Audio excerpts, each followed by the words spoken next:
On Saturday, I have received a call from a colleague of mine. First one from a guy in Monkey Bay, and then second call came from one of our supporters, the Spanish Road Rescue Community.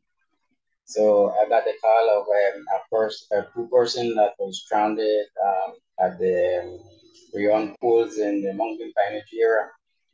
So we responded to that incident later on that evening.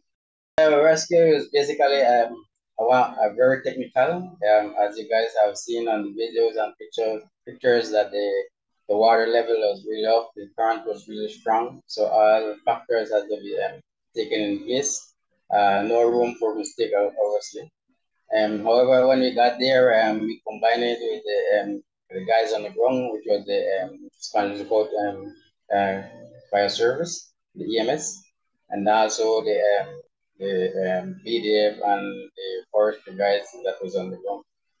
So in order for us to pull out this rescue, several things had to be done. We had to go to the drawing board and bring out some of the ropes and necessary equipment that we had to rig in order to maneuver down the rapids to where the patient were. So what we did was we set up a line across the river, a rope, and then on that rope we used to traverse left and right up and down the river so we could access the patient downstream. This is why we train. We train a lot every day, every weekend, every time we run different programs for different agencies in the country and the community.